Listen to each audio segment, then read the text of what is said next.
Tuhan bersamamu. Dan bersama rohmu. Inilah Injil Yesus Kristus menurut Matius. Dimuliakanlah Tuhan.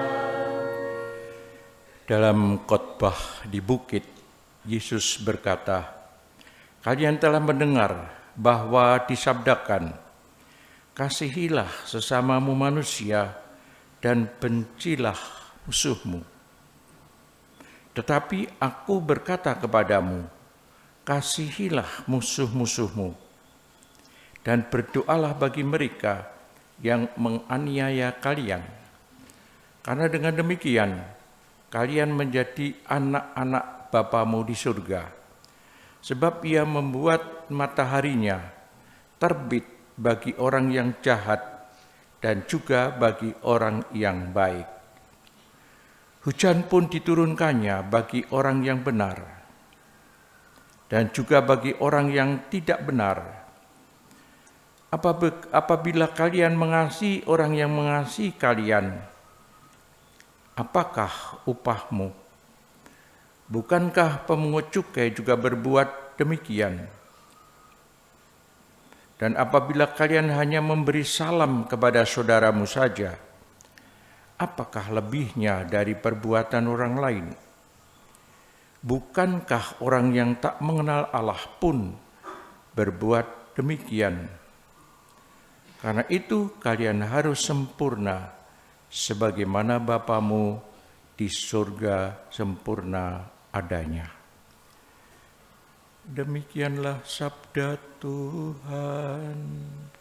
Terpujilah Kristus. Ibu bapak dan saudara-saudara semua yang terkasih, suatu ketika saya mau menikahkan pasangan pengantin.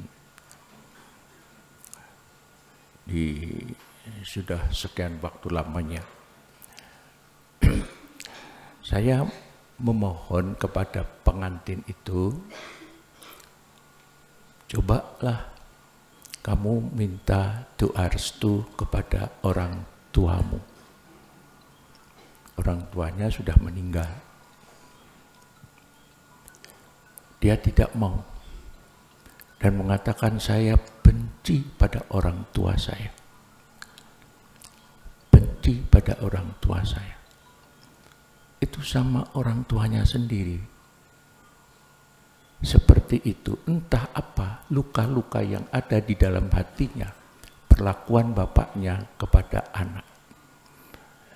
Dan tidak bisa, tidak mau, mohonlah doa restu kepada orang tua supaya keluarga yang kamu bangun bisa baik, bersejahtera,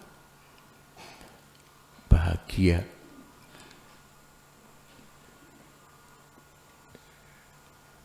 Dalam hal ini saya ingat apa yang dikatakan Yesus di dalam sabda hari ini, yang sungguh-sungguh sesuatu yang istimewa, yang tidak pada umumnya ada. Di dalam perjanjian lama itu dikatakan bahwa kasihilah sesamamu manusia dan bencilah musuhmu. Dalam khotbah di bukit, Yesus mengajar demikian. Kalian telah mendengar bahwa disabdakan, kasihilah sesamamu manusia dan bencilah musuhmu. Tetapi aku berkata padamu, kasihilah musuh-musuhmu dan berdoalah bagi mereka yang menganiaya kalian.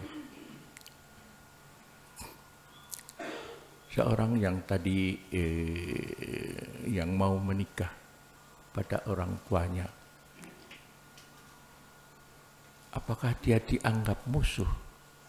Musuh karena benci sampai akhir, sampai kematian pun tetap benci pada orang tuanya.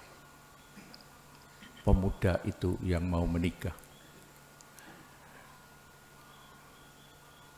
Musuh-musuh kiranya juga ada di dalam di dalam kehidupan kita. Bukankah juga pemuda ini yang benci pada orang tua boleh dikatakan juga musuh? Karena dia mungkin tak apa yang terjadi, terluka hatinya sampai begitu dalam dan tidak mau lagi berhubungan dengan orang tuanya sendiri. Banyak juga di dalam kehidupan kita, mungkin dalam pergaulan, di dalam kehidupan bersama, ada yang terluka hatinya. Mungkin sampai hatinya itu benci. Tapi Yesus mengajarkan kepada kita untuk tetap mengasihi. Mungkin dalam waktu sejenak belum bisa atau tidak bisa, tapi mohonlah dalam doa-doa, mohon supaya disembuhkan hatinya dan dapat mengampuni saudara-saudara yang melukai hatinya. Itulah mungkin juga bisa terjadi demikian. Mulailah dengan doa, mohon. Karena Yesus sendiri mengajarkan untuk mengasihi musuh-musuhnya, bukan hanya yang sesama, kawan dan saudara-saudara yang lain, tetapi juga musuh-musuhnya. Karena itu pada sabda Yesus pada yang terakhir, karena itu kalian harus sempurna sebagaimana Bapamu di surga sempurna adanya. Marilah kita bersama-sama hening sejenak merenungkan sabda Tuhan agar kita dibuka hati kita untuk mengasihi musuh-musuh kita, siapapun juga yang melukai hati, mengecewakan hati kita.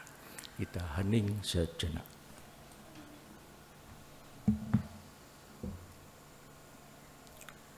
Kemuliaan kepada Bapa dan Putra dan Roh Kudus.